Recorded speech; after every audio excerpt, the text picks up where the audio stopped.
안녕하세요. 김혜니 법무사입니다. 제가 다른 영상에서 개인회생 신청하게 되면 여러분들 가압류, 압류에서 안전하다, 다른 영상에서 소개를 해드린 적이 있는데요. 오늘은요, 개인회생을 신청해도 압류가 들어올 수 있다, 드물게. 그 부분에 대해서 어떤 경우에 압류가 되는 건지 설명을 드려보도록 할게요. 네, 두 가지로 설명을 드릴 건데요.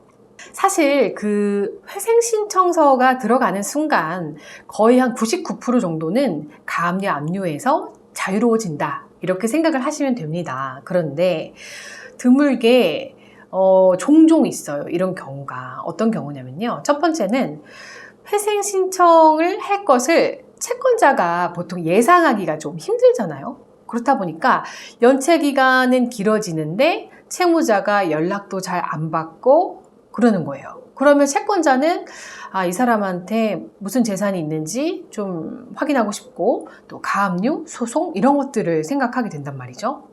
그래서 채권자가 가압류하려고 소송하려고 다 준비를 했는데 절묘한 시간 차이로 신청서 넣자마자 가압류 그리고 소송 이렇게 들어오는 경우, 이런 경우를 우리가 예상을 해볼 수 있겠죠.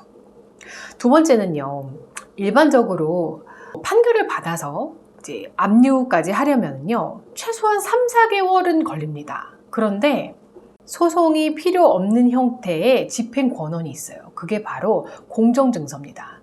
이 공정증서를 번원으로 강제 집행을 할 때는요, 당연히 가압류도 필요 없고요, 그 다음에 소송 절차도 필요 없는 거예요. 그렇다 보니까 바로 마음만 먹으면 채무자의 재산에 압류를 바로 할 수 있거든요. 그렇다 보니까 채무자가 개인회생 신청을 준비할 때 채권자는 압류 준비를 한 거예요. 거의 동시에 각 신청을 한 거죠. 채무자는 개인회생 신청을, 또 채권자는 압류 신청을. 그러면 이 시기에 따라서 금지 명령이 나왔다 하더라도 그 뒤에 압류가 들어올 수도 있는 거죠.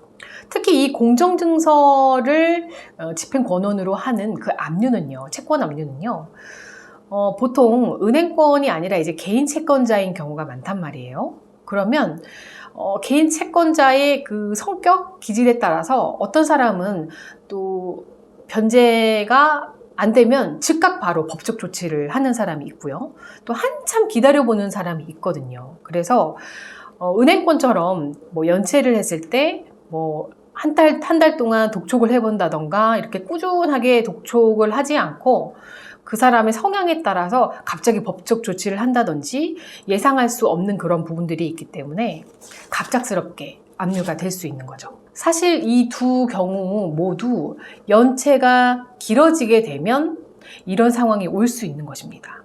그래서 연체가 가급적이면 되기 전에, 이게 바로 이제 개인회생의 장점이죠. 개인회생은 연체가 되기 전에도 신청이 가능하니까요. 그래서 가급적이면 연체 전에, 그리고 연체가 되었더라도 최대한 빨리 개인회생을 신청을 해서 이 압류가 되는 그런 리스크는 면할 수 있다, 이렇게 말씀을 드리겠습니다. 여기까지 시청해 주셔서 감사합니다.